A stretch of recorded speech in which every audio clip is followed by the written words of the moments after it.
guys, we got this. Let's go. Gun wide trip sweep. Pros X go. On one. Ready? Ready.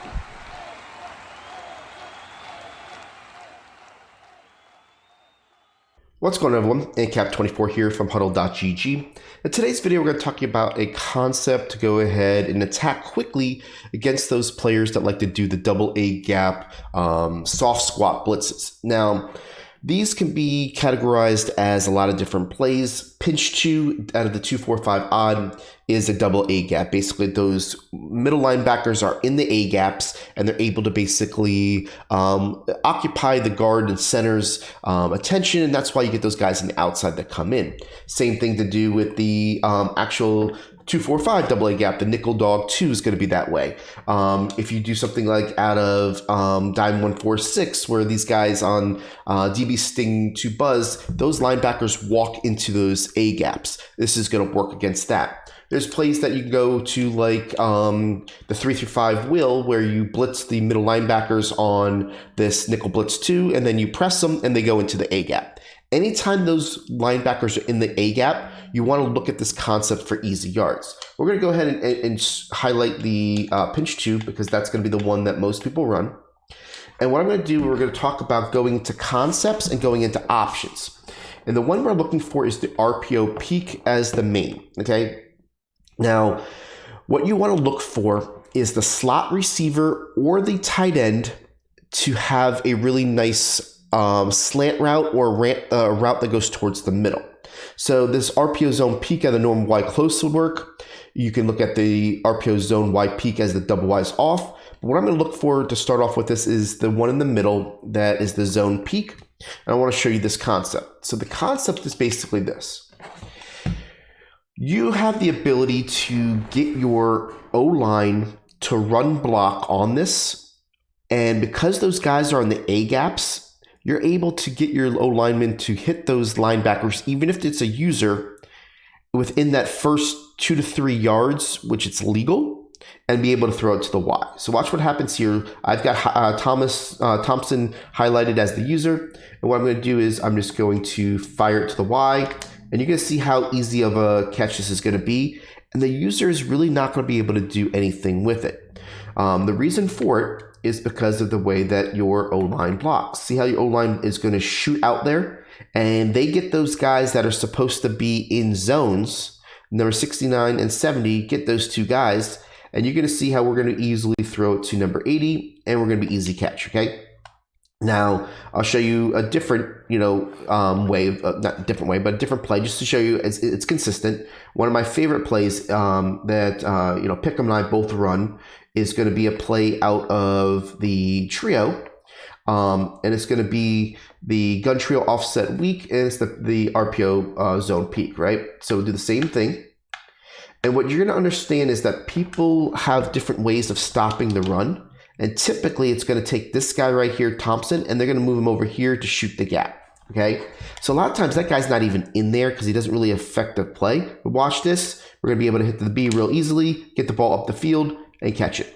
What this is going to do is make them back off their blitzing and then also make them have to adjust what they're doing to stop it.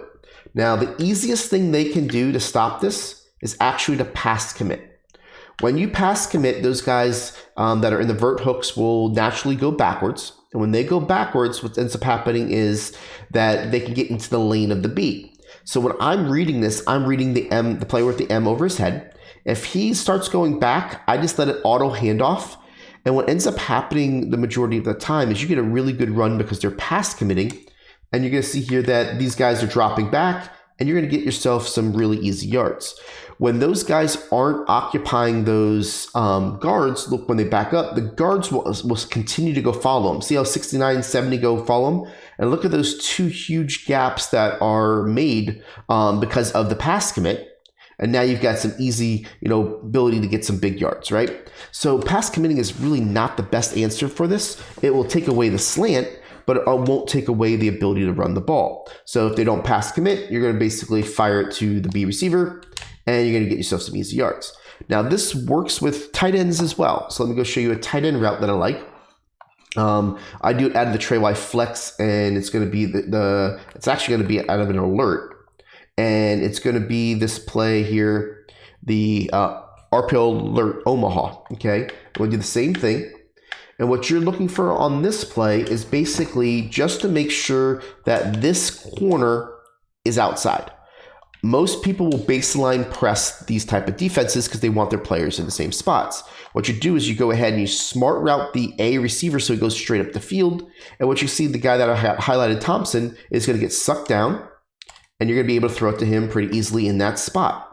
So what you're doing is you're just attacking on different spots, because what people will do is, okay, they've been beat by this, they do baseline press. You know what, I'm going to try to go over here this time, and I'm going to try to take away this guy's, right? So say they try to do that, and what you're going to see here is you're going to have the ability to fire it to the A receiver, and you're good to go. So what you want to do with this scheme is really mix it up. Another mix-up play, if you're looking at RPOs, is a play that is out of the Y off trips, the formation that we just released on our website. And it's going to be this play called the RPO peak. Let's go ahead and take a look at it. And let's get there. All right, here we are. And it's the zone peak. And what I like about this play is that it's going to be able to not only have an option to go to the RB, you have an option to go to the Y. So the Y right here is going to be in the flat. Catch this ball, get yourself some easy yards going to the flat. And then you have the ability, if they go ahead and stay on the left side, you see that the RB is going to be open. You go ahead and you fire to the RB, and you get yourself some easy yards the same way. A lot of people struggle against these defenses because it's quick pressure, and you have to kind of dink and dunk a lot of the times. Trying to get over the top is not as easy. But it's something that you're gonna have to do max protection, roll out, all this type stuff. This dink and dunk type stuff, if you mix it in with that, you're gonna open up your ability to go over the top when you want. Now let's go ahead and change the defense and the offense just so you can see it in one more aspect. And what we'll do is go back to the concept so you guys can see it here, option here, and then what we'll go to again is the RPO peak. And let's go ahead and take a look, and we'll look at this play just so you can see it. We could do it at the normal zone off close. We could do it here, but I'm going to look at this one by the tight end. And this time what I'm going to do is I'm actually going to go to the nickel dog 2, just so you can see that it's just not just pinch, right? And what you're going to see here is people are going to go basically, do their baseline press, and you got this tight end route. Now, what I like to do is actually smart route the B route so that he goes a little bit further up the field so that we don't get as many ability to, that corner to play it. And you would do the same thing. You basically see this guy goes up the field, throw it to him, get yourself the easy yards, right? What you're trying to do is just do this at different positions, different players, so they never know who you're throwing it to. But it's a really annoying scheme to mix in. I'm not saying do this every play, but if you mix this in from time to time, and they've got to worry about, is it coming from the Y? Is it coming from the RB? Is it coming from the whoever it's coming from? Then it tends to really give you the opportunity to keep them off. Now, what I was saying before, if you're in something like, say, the nickel blitz in the 3-5 will, right? If they blitz all these guys and they press them, and see how they walk these guys down to there, it's going to work the same way, right? So it's one of those deals that don't get fooled by it has to be a certain play. It's just where they are. If they're close enough to where they have the ability to, come in like that, or if they have to do one of those touch and goes, this is really where these RPOs.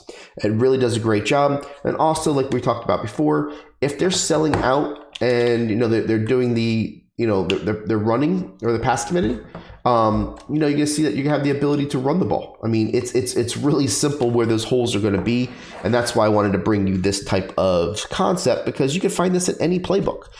Pretty much, obviously the Chiefs have some nice ones, but if you want to look at some other playbooks, find where those peaks are. Look for those slants from the slot receiver. Look for a unique route by the tight end, but want to make sure that you at least have something in your arsenal to mix in when you want to.